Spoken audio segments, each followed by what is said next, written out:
But let's get right into Ghost in the Shell. Greg, do you want to take us away on our journey into the Ghost in the Shell? We can do just that. Do you guys like my rings? I need more rings. Oh, I need damn. to buy more rings. Is that an aura ring? No.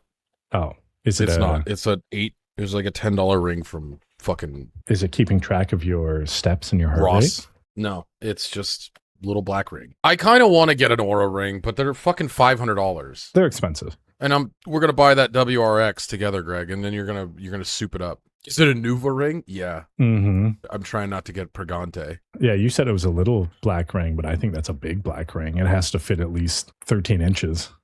So Ghost in the Shell, episode 4. We start with a sweaty, old, gross golfer guy wearing a big black ring, requesting his AI hot chick to wipe the sweat off of him as he golfs. Okay, real quick, the outfits in the show still go hard. Very 90s. And it does remind me of the 80s, 90s. Yeah. Like neon. Oh, I enjoy it. And like this obviously, I started off this episode and I was like, you motherfuckers, you didn't need to do that. But it also makes sense because this guy is a pervert. You can tell by the way he's acting, I guess. I guess you also have to remember that this is kind of like a time capsule as well. Like, obviously, we are watching it in 2026 now, but the Ghost in the Shell manga released 1989. Damn. I think it's around that time. Let's just say like late 80s, early 90s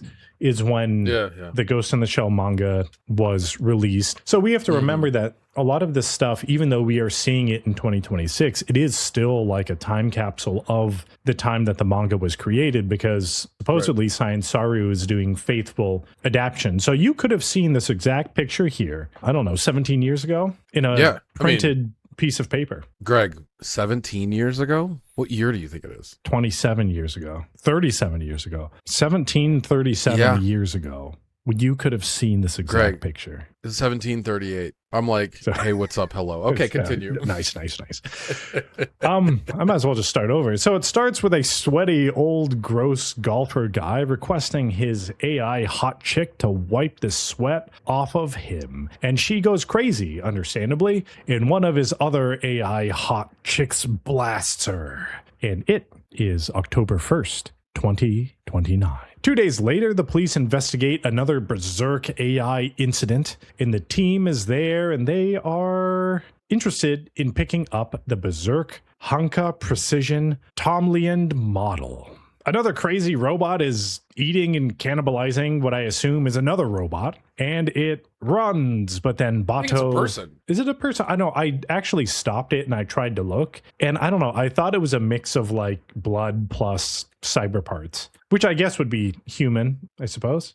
Yeah. Okay. Yeah. I think they're eating people. Okay, so he's cannibalizing people. And then the robot runs, but Bato power punches it, and he's like, wait a second, this isn't my target. And then it cuts to Togusa, who has already captured their intended target. Also, go Togusa. Like, actually doing something in this, you know? Yeah, he like captured it, and then he's just like, oh yeah, I didn't tell you, Bato, because you're a piece of shit and you're stupid. Yeah. He's like I loved it. Fuck I loved the chain of command. I had such a good time with this episode. But they drive in the car, and the Major puts on some soothing music, and it seems to calm the Berserk robot. But they're driving through a protest of anti-cop gathering, I guess. And then it cuts to the Nihama Prefecture police station, and they talk to the examiner dude, and he says 99% of cases are just being written off as malfunctions,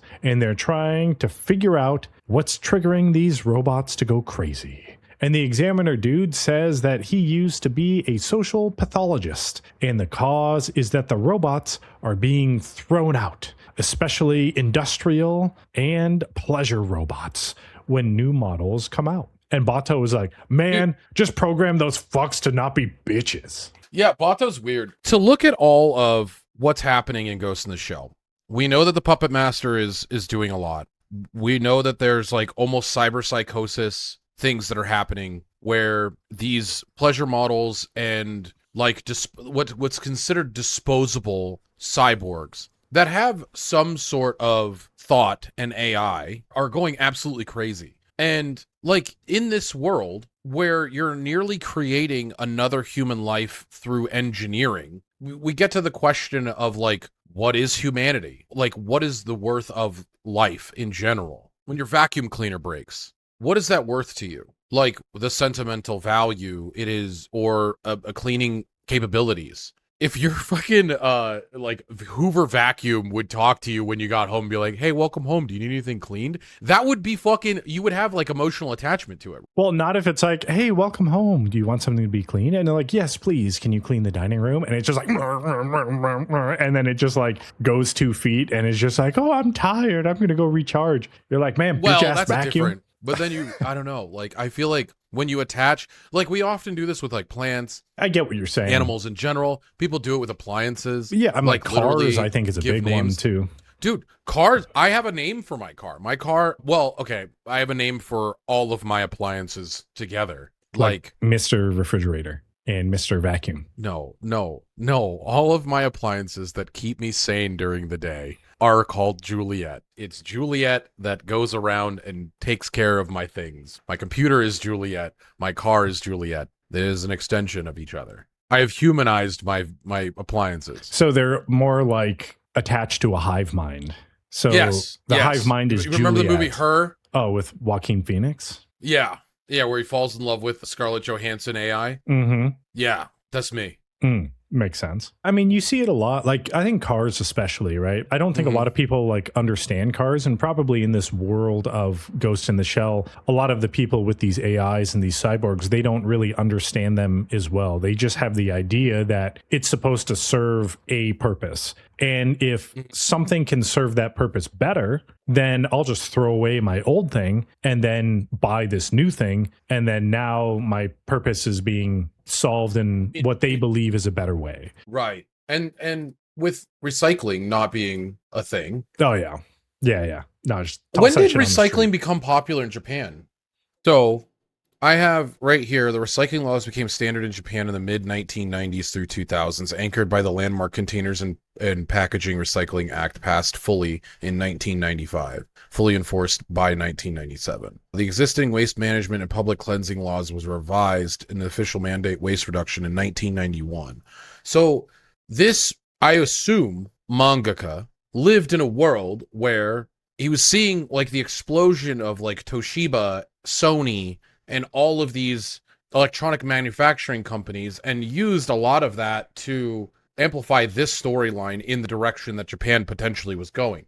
Now, if you look at America, obviously we don't give a fuck, but it's very different when you give a shit about climate change and the environment, and you get a whole population to give a shit about climate change and the environment, which I'm all on board with. No, it's good. And that is definitely one thing for me. Like, I wish we kind of had better recycling laws here in America. But the reason why I don't think a lot of like recycling is being pushed and being kind of made like mandatory is because recycling doesn't make a lot of money. That's the problem. Right. But it cuts to Aramaki talking to Sweaty Golfer Guy, and he tells him that he's canceling his personal protection. And they determined that the attack on him wasn't a terrorist attack. Aramaki and the Major ride, and she's like, who is that dude? And Aramaki says that during the war, he was known as Colonel Red Demon. And if it wasn't for him, Aramaki wouldn't be where he is today. So, also, the cinematography in this episode goes so fucking hard. It's so pretty to look at. It reminds me of Blade Runner 2049. It's so good, dude. Yeah, and I did kind of skip over some stuff that the examiner said and what they were kind of doing, hanging out in the examiner's office. And they had all of those cages of just like Berserk AI and stuff like that, because Yeah, they did dude. have some like existential conversation and that sort of thing. But, Yeah. you know, at the same time, I am still kind of struggling a little bit figuring out like what I should and shouldn't write down to cover this anime. Because if I wrote down everything, my notes would be super long. Yeah. Because there's a lot of things happening, but not a lot of like you have to absorb the information by listening and by looking at what's going on. It's not just a listen or look thing. Yeah. It's not like a fight scene. There's a lot happening. I don't know if a lot of it gets like wrapped back around. So it's kind of like it only comes at you once. And then they have the little tidbits in there. And then if you remember it, you might be able to put something together like in the future of the world. I don't know in like the grand scheme of the story how important to write down all that stuff, because I think at the end we're going to come to the same conclusion of the existential crisis of like what is human, what isn't human. Are AIs close enough to human, you know, that sort of thing, without me having to write that stuff down. But they go over how he was attacked a couple days ago, and they were brought in to determine if it was a malfunction or an act of terrorism, and it wasn't terrorism. The major is like, sick, so we're done. And Aramaki is like, nah, on that robot's cyberbrain, SOS was written in blood. And it was written deliberately and was found on the other 8 models they investigated. And the cause and culprit will be found inside Honka Precision. Cuts to Honka Precision and the president, who is like a fucking robot in and of himself. He's just in a box. Yeah, it's just a cyber brain in a box, right? Yeah, pretty much. Dude's just, And the president brings in some dude and is like, did you write this message in all 23 of these sample Tom Leand units? And he's like, is there a problem? And then they beat him up and then shoot him up with some drugs. And the president robot boxman says 7 of the robots were recovered by police and written off. And they reached the other 14, but 2 are still out there. The drugs take effect, and the dude says he had Link and Adam, who are in stage 4 imprinting, to write the message and make them go berserk. And in return, the girls let him do stuff to them. So this guy's also a creep. Yeah, shitbag. Bato and Togusa roll up to Honka and see the drugged dude just wandering around, and then a sniper blasts him in the head. Bato and Togusa are in pursuit, but a Fuchikoma that the major sent backs them up, and they capture Sniper Man. Bato interrogates Sniper Man, and he says that he shot the dude as payback for his Yakuza boss getting attacked by a Tomlian model robot, and those robots were given to special clients, and the Yakuza boss was into drugs and human trafficking. Bato and Togusa enter the facility, and Link and Adam are being taken away, and Togusa fights the big ripped shoulder pad jacket guard lady AI, and Bato pursues the girls. Dude, Togusa fucks her up, dude. He is like fucking Mike Tyson's Punch Out, boxing the shit out of her. Yeah, that's like rock'em sock'em robots, like knock the block dude, off. That dude. head is popping the fuck off, dude. Go you, dude. Like, for being just a regular ass human in this world where robots and cyborgs are fucking shit up, this dude is rock'em sock'em robots for sure. It's sick. But Bato stumbles upon a ghost dubbing facility that can make full bulk copies of degraded ghosts, but the tech was banned because the original ghost dies, and they're using the trafficked kids for this banned ghost copying machine. Bato releases Link and Adam and is like, man, you guys made those robots go berserk. And they're like, whatever. But Togusa busts in and is like, hey, they found the president's car. Cuts to the Honka Precision President Box Robot Man and crew in a car heading for a boat at Pier 92. Real quick, did you notice the red heel behind like them just like sticking out? They also brought like a couple robots with them. They were like, we got to get away with the sex and angry robots and the berserk robots. We got to get away. Yeah. It's like, what the fuck, dude? Yep, that's what they said right there. He's Dude, like, you didn't need to bring 5 of them with us. Yeah. He's like, no, I need this. They've got my hentai collection. Oh, damn. But Bato and Togusa intercept, and the president falls off the pier into some sludge. And Bato is like, he's fine. He's a Jameson type cyborg, so he's got at least 2 hours. It cuts to a news report, and they capture the Honka president and will investigate if it was an issue with his ghost or some mechanical malfunction, since he's full cyborg except his brain and part of his spine. So already that's kind of like an interesting thing to say, because obviously this guy had some major human traffic, illegal ghost cloning ring going on. And then now the news is basically not reporting like this guy's a criminal, he's going to be taken to court. They're like, Right. well, maybe he just malfunctioned and then we'll just write it off. And it's like, oh, well, yeah, his mechanical body did it. He didn't want to do it. Yeah, insane. When you're thinking about the law, if you could claim temporary insanity at anything that you do, what constitutes actually going to jail? You're seeing the dynamic, like the shift between, or not the shift, but the dynamic between people with power and people without. The rules do not apply. Yeah, pretty interesting. But Aramaki and Colonel Red Demon watch the broadcast and talk about how Honka trafficked kids and copied their ghosts and gave the robots to special customers. And the Colonel is like, and I was a special client? And the Major is like, yup, you a shitlord. Here's your secret bank account with transactions. And the Colonel is like, well,